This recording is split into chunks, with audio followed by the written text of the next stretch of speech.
est réduit en poussière et son arc en un chaume qui s'éparpille. Il le poursuit, il passe sans être atteint. Ses pieds ne touchent pas le sol. Qui a fait exécuter ces choses? C'est celui qui convoque les générations dès le commencement. Moi, l'Éternel, qui suis le premier et qui serai encore avec les derniers. Les îles le voient et sont dans la crainte. Les extrémités de la terre tremblent. Ils s'approchent, ils viennent. Ils cèdent l'un l'autre et chacun dit à son frère, courage! L'artisan encourage le fondeur. Celui qui polit au marteau encourage celui qui frappe sur l'enclume. Il dit de la soudure, elle est bonne, et il fixe l'idole avec les clous pour qu'elle ne brûle. Verset 8. Mais toi, Israël, mon serviteur Jacob, que j'ai choisi, race d'Abraham, mon ami, toi que j'ai servi des extrémités de la terre et que j'ai appelé de ses confins, afin, qui dis-je, dans ma version, tu es mon serviteur, je t'ai choisi et je ne te rejette pas. Qui dit amen avec moi?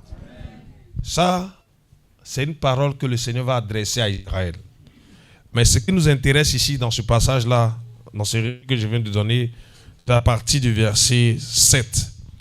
L'artisan encourage le fondeur. Vous savez, l'artisan de notre vie, c'est le Seigneur Jésus. Et la Bible dit que le Seigneur encourage le fondeur. Qui est déjà parti chez un artisan? Ceux qui font les marmites là. Je vais parler terre à terre. Souvent, nous quand on était petits, on cherchait les batteries gâtées. On déchirait les batteries là. Et puis dedans, il y a des composants. C'est quoi, l'aluminium, non? C'est l'aluminium. On prend et puis on garde. Bon, nos parents ne savaient pas tout ça. On garde, on mettait ça dans les sacs des riz, 5 kilos là. Quand ça devient beaucoup, on va voir les artisans qui font marmite là. Et puis on leur donne. Et un jour, on allait leur donner. Bon, on leur donne une, donne 200 ensemble à Aloko. C'est à Aloko qui est notre problème. On est d'accord? Mais moi, je me suis dit, mais j'ai dit, on leur donne là. Qu'est-ce qu'ils font avec? Est-ce que vous savez que souvent, quand on voit les marmites, on se dit, oh, ça là, c'est des marmites. C'est pas aujourd'hui où les gens sont envolés les trucs qu'on prend pour mettre sur les caniveaux là. Avant, on ne faisait pas ça. Avant, c'était les batteries là.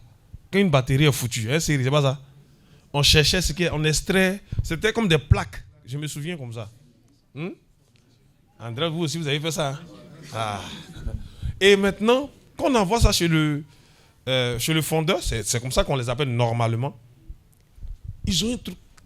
J'ai dit, ils mettent les pieds dessus. Lui, il a fait ça. Le feu. Et ça fond.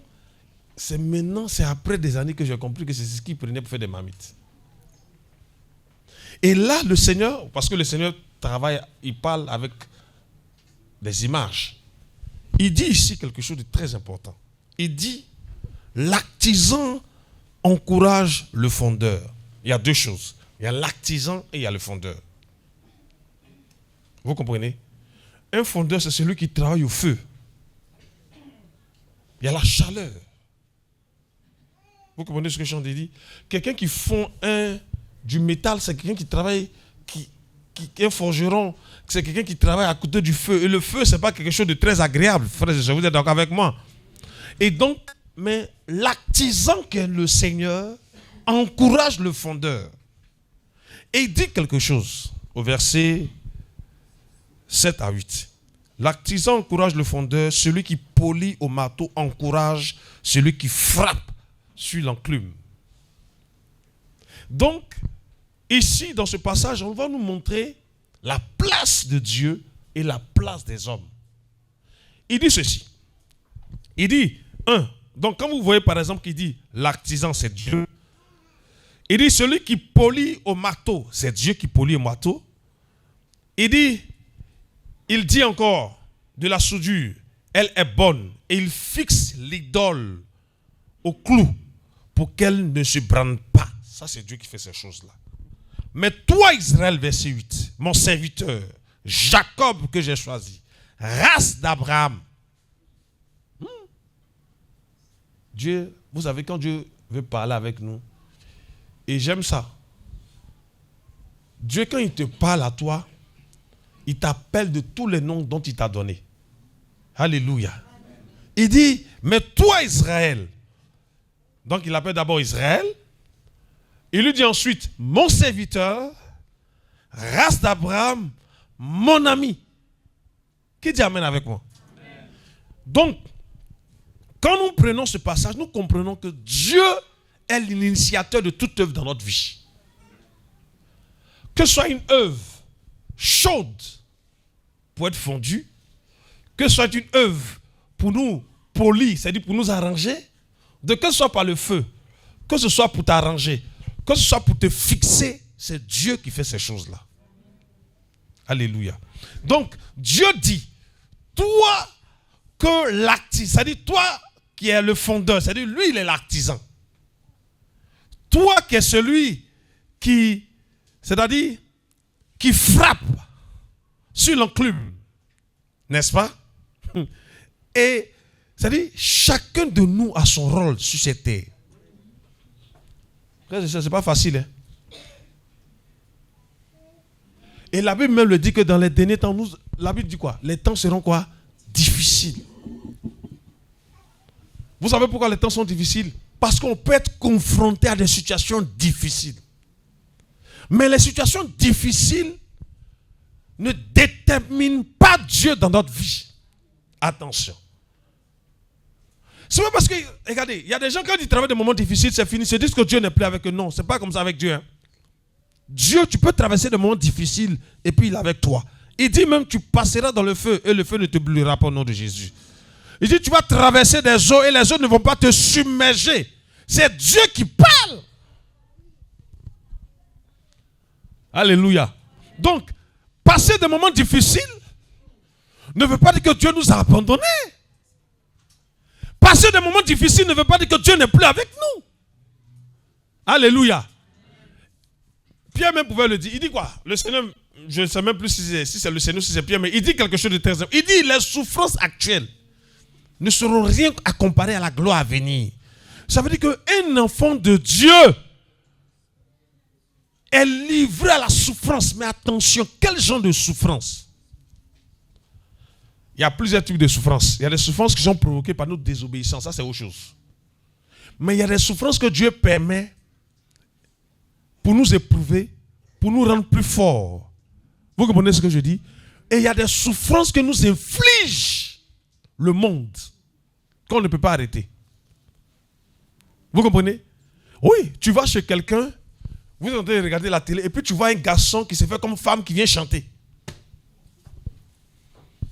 Tu as envie de dire à la personne, mais il dit, faut éteindre la télé, là, chez les gens. Vous comprenez ce que je dis? Parce que pour toi, c'est une souffrance dans ton âme. Qui t'amène avec moi? Aujourd'hui, on fait, c'est-à-dire, ils font publicité de parfum, il faut que les gens soient nus, ou bien il faut qu'ils s'embrassent. C'est-à-dire, tu ne comprends pas le lien entre embrasser et publicité de parfum. Vous voyez ce que je dis? Donc, le monde nous inflige aussi des souffrances. Tu es dans la rue, tu es en train de marcher. Mais tu vois les soeurs, les gens qui s'habitent dans... Tu dis, et aujourd'hui même, je bénis Dieu, c'est même pas... Pas que je bénis Dieu, loin de là. C'est même pas seulement les femmes qui s'habillent mal. Maintenant, les garçons.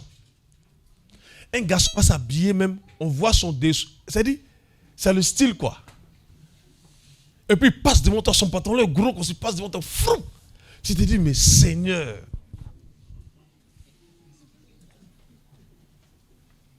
Moi, j'ai dit à tous mes enfants dans la foi, les garçons, là, celui qui n'a pas de ceinture, tu as un problème avec moi. Où il est même? Ah, il a baissé sa tête. Hein?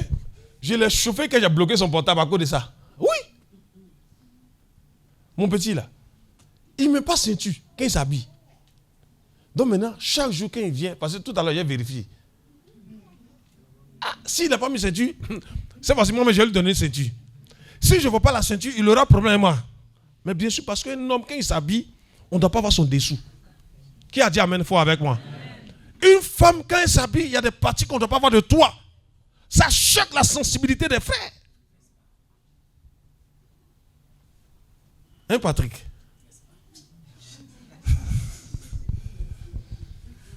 Oui. Donc, en même temps qu'il est l'artisan, en même temps, il est celui qui polit, en même temps, il est celui qui fixe une idole, mais, et l'autre partie, nous sommes d'abord un. C'est ce qui me fait plaisir. On est, l'artisan encourage le fondeur, on est les fondeurs. C'est-à-dire, c'est nous qui soufflons le feu. Je vais vous dire quelque chose, Dieu en haut, hein? Le feu là, c'est toi qui as soufflé. Et souvent, il y a des gens qui pensent que l'épreuve touche Dieu. Est-ce que vous savez qu'aucune épreuve ne touche Dieu? Non, est-ce que je parle à quelqu'un ce matin? Aucune épreuve ne touche Dieu. Les épreuves, c'est pour nous les hommes. C'est nous dans la chair que ça fait mal. Dieu, les seules choses qui peuvent toucher le cœur de Dieu, c'est son église. Ouais, sinon, tu as payé une voiture. C'est pour ça que je dis souvent aux gens, faites attention. Ce n'est pas parce que tu prospères dans ta société que ça veut dire que Dieu se réjouit de toi. Non, attention. Attention. Le succès de l'entrepreneuriat n'a rien à voir avec la qualification divine. Vous comprenez ce que je suis en train de dire? Il y a même des païens qui ont plus de succès que nous. Mais nous, qu'est-ce qui va déterminer la joie de Dieu? C'est lorsque nous faisons la volonté de Dieu. Lorsque nous sommes en train de faire la volonté de Dieu, c'est alors que Dieu se réjouit de nous. La Bible dit là qu'il y a de la joie dans les cieux quand une âme est gagnée au Seigneur, n'est-ce pas? Mais combien d'âmes avez-vous gagné au Seigneur?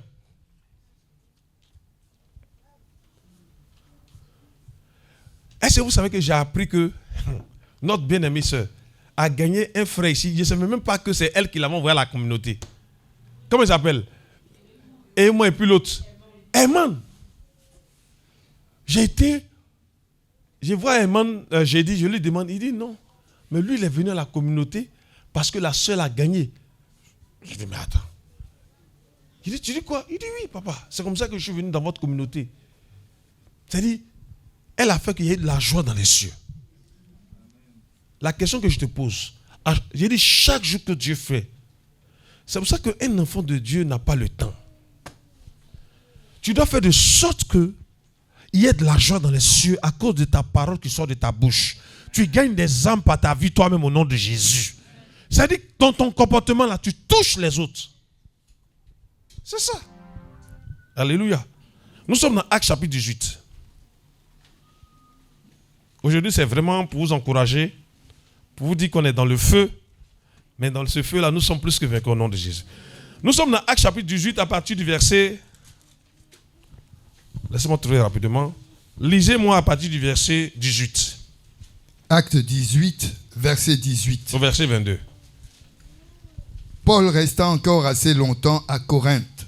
Ensuite, il prit congé des frères et s'embarqua pour la Syrie, avec Priscille et Aquilas. Après s'être fait raser la tête à Sancré, car il avait fait un vœu, ils arrivèrent à Éphèse. Et Paul y laissa ses compagnons. Étant entré dans la synagogue, il s'entretint avec les Juifs, qui le prièrent de prolonger son séjour. Mais il n'y consentit point, et il prit congé d'eux en disant, « Il faut absolument que je célèbre la fête prochaine à Jérusalem. Je reviendrai vers vous si Dieu le veut. » Et il partit d'Éphèse.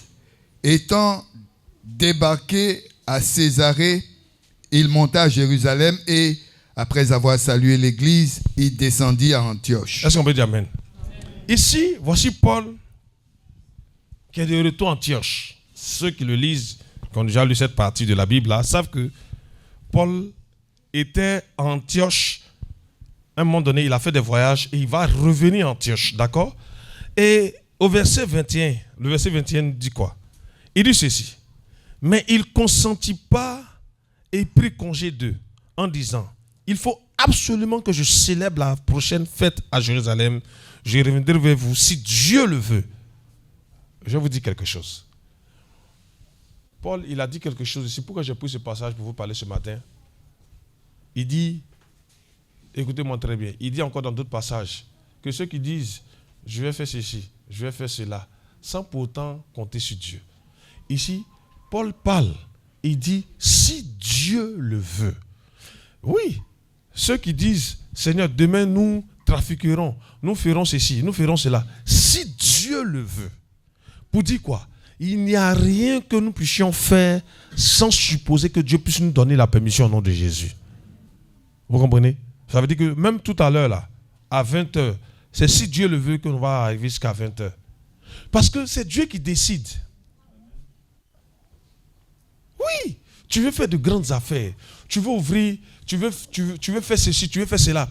Regardez, c'est si Dieu le veut. Si Dieu ne le veut pas, tu ne pourras rien faire. Jamais. Non, je veux qu'on puisse mettre ça dans nos têtes au nom de Jésus. Parce que souvent, on a l'impression qu'on peut tout.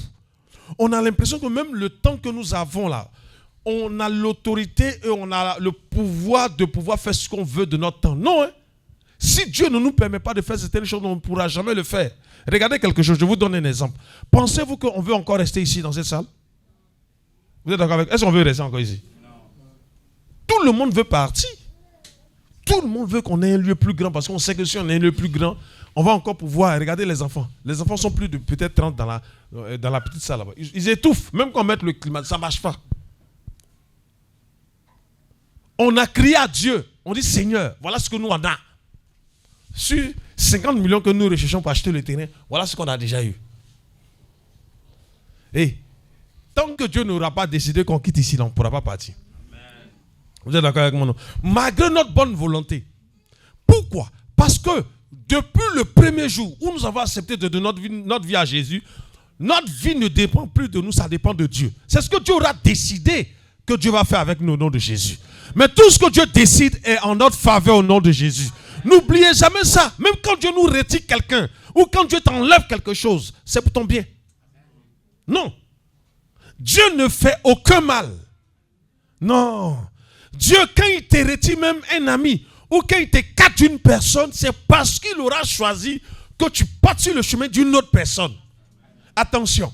Ne pensez pas que... Il y a des personnes souvent, même moi-même que je suis le pasteur, je demande souvent, Seigneur, demande ça. Au Seigneur, fais qu'on puisse avoir telle chose. Au Seigneur, fais qu'on puisse avoir telle salle. Vous savez combien d'intercessions j'ai fait pour prier pour qu'on puisse changer des salles? Il y a des gens même qui étaient prêts à nous donner de l'argent.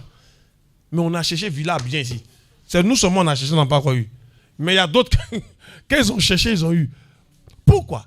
Parce que dans la fortification du Seigneur, dans la volonté de Dieu, même quand tu es prêt, écoutez-moi bien, et Jacques même le dit, il dit vous priez mal. Quand vous priez là, vous priez dans le but de satisfaire vos passions. Souvent quand on prie, on veut quelque chose, les gens pensent que c'est parce que Dieu ne nous exauce pas, c'est parce que Dieu nous aime qu'il ne nous donne pas la chose. Parce que s'il nous donne la chose là peut nous détourner de sa voie. Or Dieu ne veut pas que nous puissions nous détourner de sa voie. Sinon, où on est là, frères et sœurs? Vous-même, vous savez que si on a salle, ou bien si on a un lieu qui peut prendre 500 personnes, on se donne le travail d'une année. Vous allez voir ce qui va se passer. Mais Dieu ne veut pas. Pourquoi Dieu ne veut pas? Seigneur, si tu le veux, ça veut dire que Dieu est en train de nous former. Oui. Il y a des choses que Dieu ne nous donne pas maintenant parce que Dieu est en train de nous donner de l'intelligence. Dieu est en train de nous donner de la maturité. Moi, aujourd'hui, quand je regarde tout ce qui se passe à la communauté, je sais une seule chose. Dieu est en train de nous monter. Il est en train de nous faire monter quelque part. Peut-être pour certaines personnes, vous ne voyez pas. Parce que Dieu utilise des difficultés pour faire grandir une œuvre. L'église primitive, là, pour que Dieu les fasse passer à notre niveau, vous savez ce que Dieu a envoyé sur eux? La persécution. Ils étaient tous ensemble, réunis dans un même lieu. Ils priaient, ils jeûnaient. C'est-à-dire, ils partageaient la fraction du pain. Et puis Dieu a dit, ceux-là, si je les laisse comme ça, c'est pas bon. Vous savez ce que le Seigneur a permis? La persécution. Et la persécution a permis à ce qu'ils puissent, c'est-à-dire, s'étendre. Oh, toi tu verras la persécution comme une œuvre pour arrêter l'œuvre de Dieu. Mais Dieu lui voit ça comme quelque chose de fantastique au nom de Jésus. Je vous dis quelque chose ce matin. Ce que Dieu opère au milieu de nous, c'est quelque chose de grand au nom de Jésus. Qui dit amen avec moi? Quand Dieu envoie une telle épreuve, c'est pour garder nos cœurs, c'est pour nous fortifier. C'est pas pour qu'on se décourage.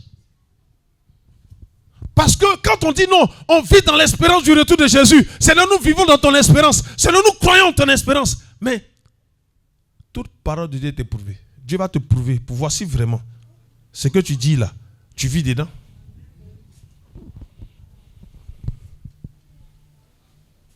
Si Dieu le veut.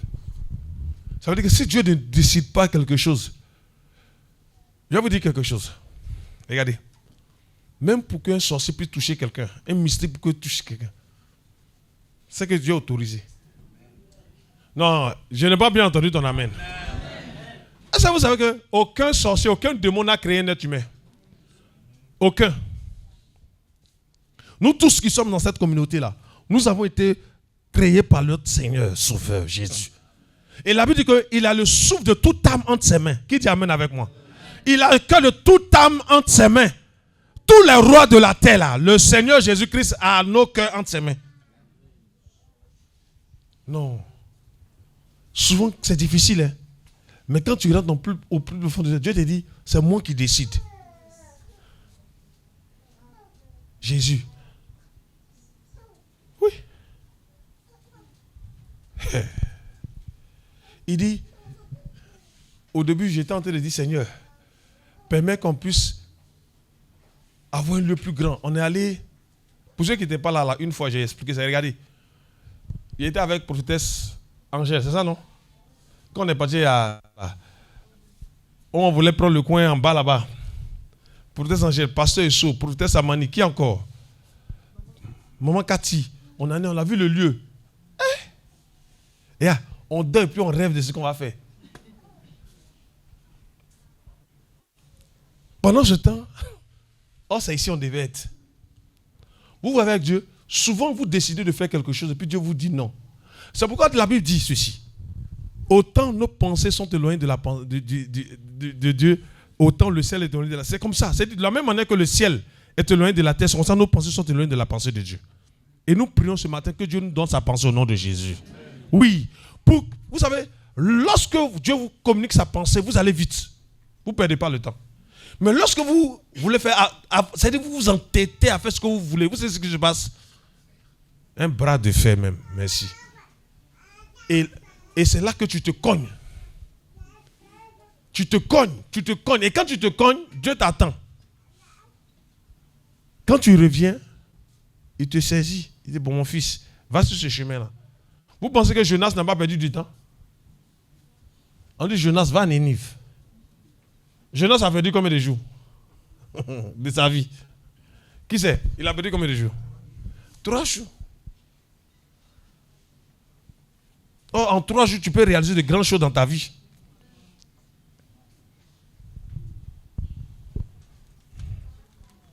Que Dieu nous fortifie ce matin. Si le Seigneur a décidé ainsi, il sait pourquoi. Romains chapitre 1.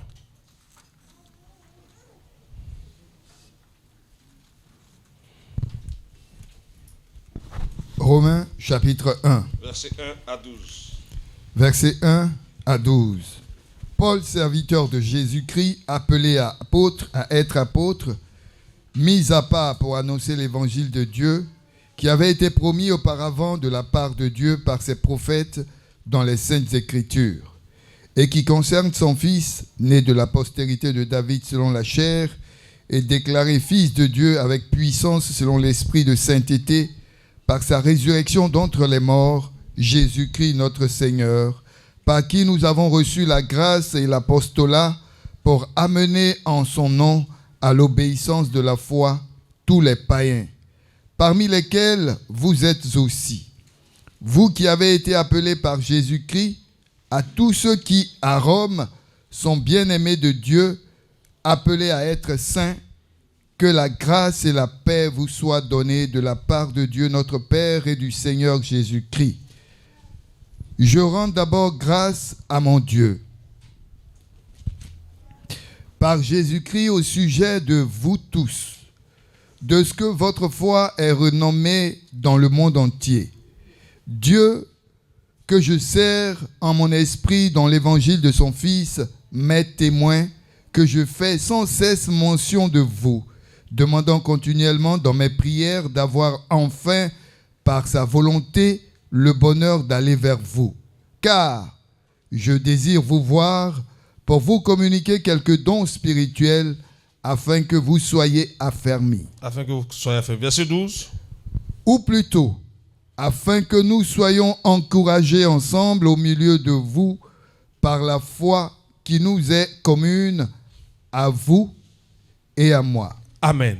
Il dit ceci, verset 11, car je désire vivement vous voir pour vous communiquer quelques dons spirituels afin que vous soyez affermis. Vous voyez, non? Afin que vous soyez affermis, ou plutôt, afin que vous, chez vous, nous soyons encouragés ensemble par la foi qui nous est commune à vous et à moi. Qui dit Amen avec moi? Donc, l'encouragement, frères et sœurs, c'est-à-dire on peut être encouragé par la foi commune. La foi que nous avons nous donne d'être encouragés au nom de Jésus. Qui a dit Amen avec moi? La foi, c'est-à-dire la foi que nous avons nous donne d'être encouragés. Vous voyez?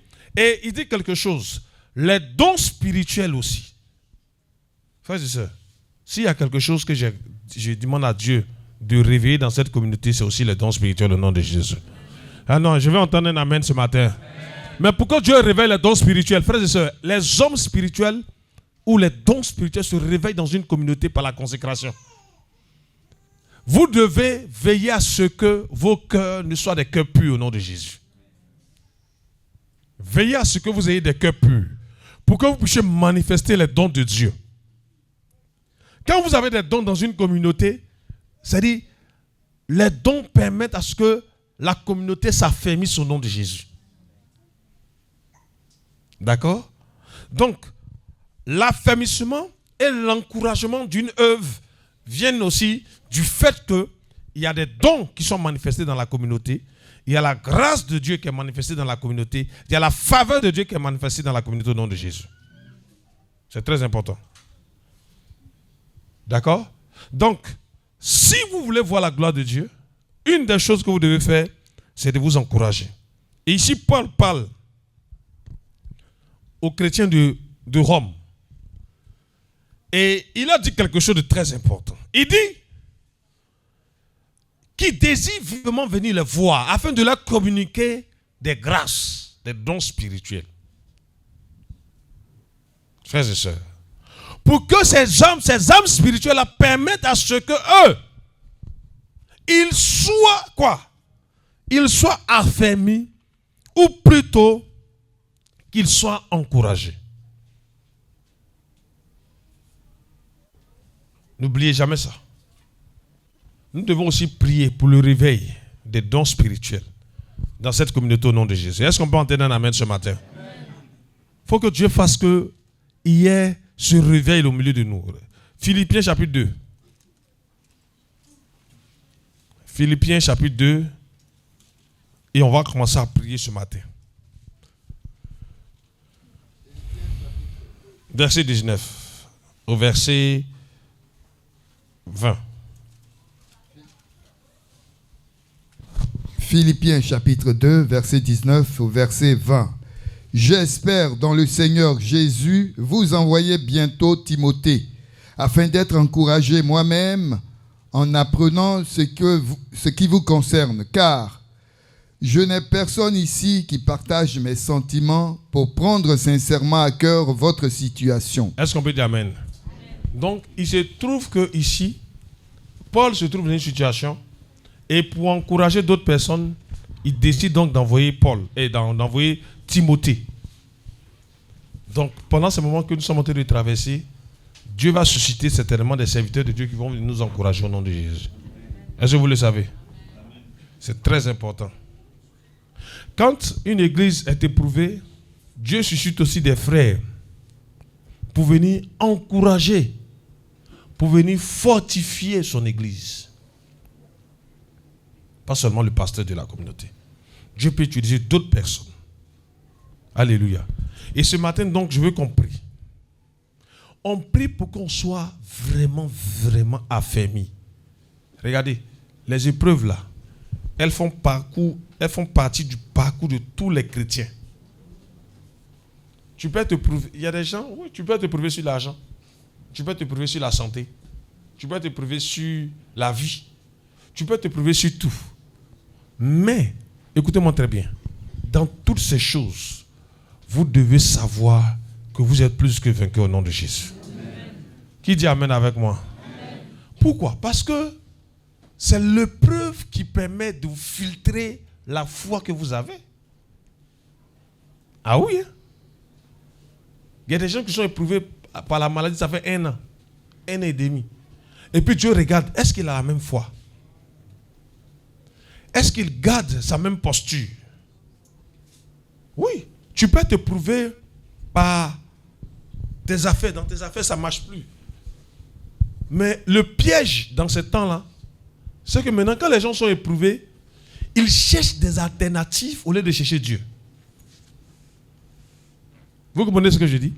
Quand ils sont éprouvés, au lieu de s'attendre à Dieu pour dire, Seigneur, je m'attends à toi, c'est là qu'on voit qu'ils vont chercher maintenant des remèdes. Je vous dis, est-ce que vous savez que si Dieu vous fait passer dans une épreuve, il n'y a pas de remède, il n'y a pas de prière pour l'épreuve. Il y a des prières seulement que pour la fortification de l'épreuve. Ah oui, hein? Quand tu passes dans une épreuve là, Dieu dit, il faut que tu passes par là. Parce que si tu ne passes pas par là, tu ne peux pas être mon serviteur. C'est ce qu'on appelle le renoncement aux œuvres mortes. Et le Seigneur dit, celui qui ne renonce pas à lui-même, qui ne renonce pas à son père, qui ne renonce pas à ses enfants, qui ne renonce pas à sa maison, ne peut être mon disciple. C'est clair. Mais aujourd'hui, quand Dieu commence à éprouver, on cherche toujours une alternative. On se dit non, attends. Est-ce que je n'ai pas fait quelque chose pour que le peuple ne va pas quitter? Hein? Même si tu chantes de communauté, le peuple va te suivre dans la communauté où tu t'en vas. C'est comme ça que c'est. Pourquoi? Parce que Dieu, quand lui veut faire grandir quelque chose, il éprouve par le feu. Le feu là, ça brûle. La Bible dit même, la preuve, l'or, quand on extrait l'or là, pour que l'or ait de la pureté, qu'est-ce qu'on fait? On fait passer l'or par le feu. Pour que tout ce qui est impureté puisse quitter l'or. Et quand l'impureté quitte l'or, c'est là que l'or a de la valeur. Sinon, il y a des gens qui ont l'or avec la saleté, ça n'a pas de valeur. Quand tu vas aller vendre, on va te dire, oh, mais c'est pas propre. Et à cause de ce que c'est pas propre, ça perd la valeur. Donc, si l'or qui a 25 000 francs, je pense, le gramme, en ce moment, si je ne me trompe pas, les gens vont te dire, bon, on va prendre à 15 000. Aïe, tu dis, mais oui. Parce que l'or, quand il est sale, il est gonflé. Quand il passe dans le feu, pour être épuré, il devient bien mince. Quand Dieu t'a pas encore fait passer dans le feu, tu es orgueilleux, orgueilleuse. Mais quand Dieu te fait passer par le feu, l'orgueil, là, ça tombe comme patate. Tu deviens tout petit. Et c'est là que tu sais que je peux tout par celui qui me fortifie. Qui dit Amen ce matin? Mais quand Dieu t'a pas encore fait passer dans l'épreuve, tu te prends pour le champion national. Tu te dis que toi qui es là, toi, moi, c'est là que ton moi sort. Et que Dieu, quand Dieu regarde ton moi, Dieu est content. Dieu dit, ah, son moi encore là. Il faut que son moi meure. Pour que ton moi meure, Dieu va te faire passer par l'épreuve. Mais quand tu es dans l'épreuve, tu dis, hé, c'est moi qui suis comme ça, c'est toi qui es comme ça. Oh. Quand c'est comme ça, tu dis, mais c'est à moi on parle que c'est à toi on fait ça. Mais moi qui ai eu, et souvent quand c'est comme ça, tu dis, moi qui avais telle chose avant, avant est passé, tu es dans ton présent. Qui a dit amen ce matin? Gaba que tu ne voulais pas manger, parce que tu voulais manger pizza, c'est Gaba maintenant tu manges. Te voici dans rentrer d'acheter Gaba. Tu as arrêté quand les gens te regardent, disent, ah, mais c'est pas lui là. On dit c'est lui. Il est piqué maintenant. Ce n'est plus un debout. Et quand c'est comme ça, tu es là. Avant j'étais un debout. Dieu, arrêtons de parler au passé. Parlons au présent au nom de Jésus. Qui dit amen avec moi? Le passé, c'est derrière nous. Nous devons parler au présent. Aujourd'hui, qu'est-ce que Dieu est en train de faire dans ma vie? Qu'est-ce que Dieu est en train de faire? Je vais vous dire quelque chose. Si vous n'avez pas appris à passer par le feu, vous ne serez pas l'opus entre les mains de Dieu. Et l'or, quand il est éprouvé, il a de la valeur. Hey, il y a... J'ai dit ça. Oh non. Le pasteur, Dieu le bénit, Dieu l'a quand même béni. Tu sais dans quel feu il s'est passé? Tu peux dormir dans Moustico et puis te lever aller prêcher ça. C'est ça. Tu peux souffrir. Tu viens, tu fais culte, il y a 4 personnes. Tu es en train de prêcher. Le propriétaire de maison là vient dire, mais il dit au pasteur, toi-même là, quand tu regardes là, il faut laisser. Et puis ton cœur saigne, ton cœur te fait mal. Et puis tu es rempli de joie parce que, oui, Dieu, pour qu'il élève une personne, Dieu va permettre que tu passes par l'humiliation. Il n'y a aucune personne, j'ai dit bien Dieu, hein, parce qu'il y a des gens qui font des migmas pour s'élever eux-mêmes, ce n'est pas de ça que je parle. Les hommes et les femmes que Dieu élève, Dieu les fait passer par le feu au nom de Jésus. Il n'y a pas quelqu'un que Dieu bénit sans le faire passer par le feu. Parce que quand Dieu va commencer à te donner l'argent, il devient orgueilleux. On ne peut plus lui parler. Quand on lui parle, il dit, vois ma secrétaire. Je prends une deuxième secrétaire, troisième secrétaire. Oui. Et c'est la vérité. Et toi qui étais accessible, maintenant tu as des gars de corps. Tu commences à avoir des gars de corps. Vous dites, non, au fait, comme je suis devenu grand. Quand Dieu veut lever une œuvre, Dieu éprouve cette œuvre-là pour voir si vraiment vous voulez servir Dieu. Ou bien si vous voulez vous servir de lui. Parce qu'il y a des gens qui veulent se servir de Dieu pour avoir un nom. Pendant que Dieu, on ne le sert pas pour avoir un nom. On sert pour que son nom soit élevé. Qui dit amen fort ce matin? On ne sert pas Dieu pour être élevé.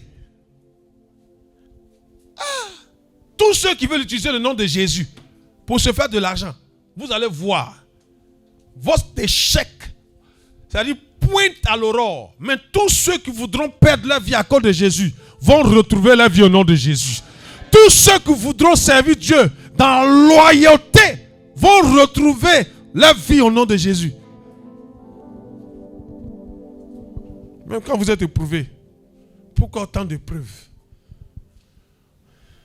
Peut-être même bientôt ils vont nous chasser.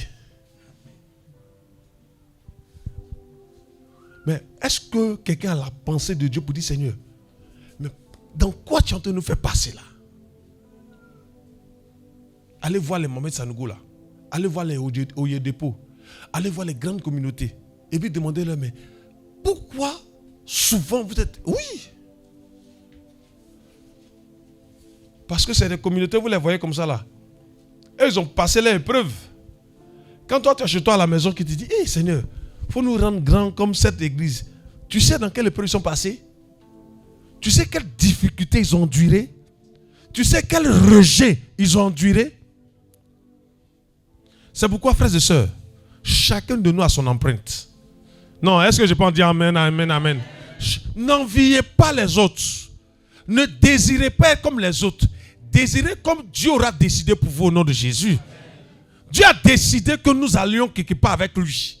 Et dans notre parcours sur la terre, il y a un chemin qui le dit. Tout peut sombrer. Alléluia.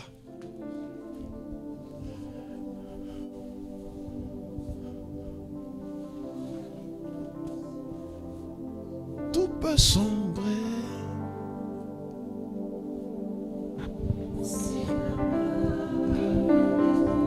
C'est ça. Oui, sur ma route. Sur ma route, je chanterai. Tu es fidèle dans mon parcours sur la terre. Tout peut sombrer. C'est-à-dire pendant que nous sommes en train d'avoir un parcours avec Dieu sur cette terre. Vous voyez? Et puis pendant notre marche, on sent que tout est en train de sombrer.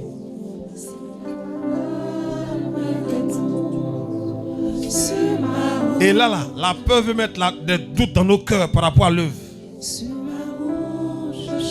Mais sur notre route là, on va chanter la fidélité de Dieu. Alléluia. Est-ce qu'on peut le chanter?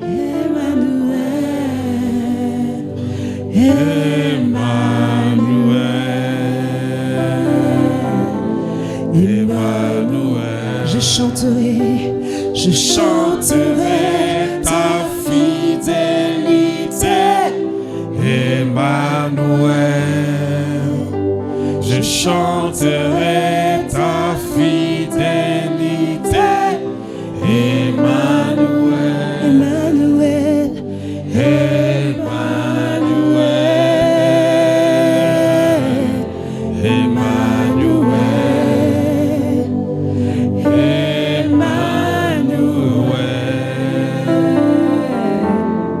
Emmanuel. Oui, c'est dit, regardez, ce matin, je veux parler à quelqu'un avant qu'on finisse le culte. Vous voyez, non? Ça, c'est un chant prophétique. Pendant que nous sommes en train de... Nous avons emprunté le chemin d'aller vers le ciel. Il peut arriver des difficultés. Il peut arriver que les ténèbres veulent envahir le chemin sur lequel nous sommes en train d'emprunter pour aller vers le Seigneur. Mais, même lorsque ces ténèbres arrivent, est-ce qu'on a la capacité de regarder à la fidélité de Dieu? Dieu a été fidèle. Dieu nous a gardés. Imaginez-vous une telle communauté. En 2 ans, 3 ans, on a eu 16 mariages. Frères et sœurs, il ne faudrait pas que seulement qu'on regarde la douleur. Regardons aussi à la fidélité de Dieu. Il a été toujours fidèle avec nous. Qui dit amen avec nous? Dieu a guéri déjà des gens ici. Dieu a restauré des vies ici. Dieu a fortifié des vies ici. Dieu a fait grandir des couples ici au nom de Jésus. Dieu a rétabli l'ordre dans des foyers ici au nom de Jésus. Frères et sœurs, ce matin, nous voulons regarder la fidélité de Dieu. La Bible dit ceci. Lorsque nous sommes infidèles, lui, il reste fidèle. Alléluia. C'est-à-dire, la fidélité de Dieu ne dépend pas de nous. Elle dépend de sa nature. Dieu est fidèle jusqu'à l'éternité. Alléluia. Quelles que soient les difficultés dans lesquelles nous passons, regardons, rappelons-nous de la fidélité de Dieu. Car il pouvait dire, David, il dit, depuis que je suis né, j'ai marché, je n'ai jamais vu le juste être abandonné par son serviteur, par son créateur. Je vais vous dire quelque chose ce matin. Quelles que soient les difficultés dans lesquelles nous passons, la fidélité de Dieu est notre âme.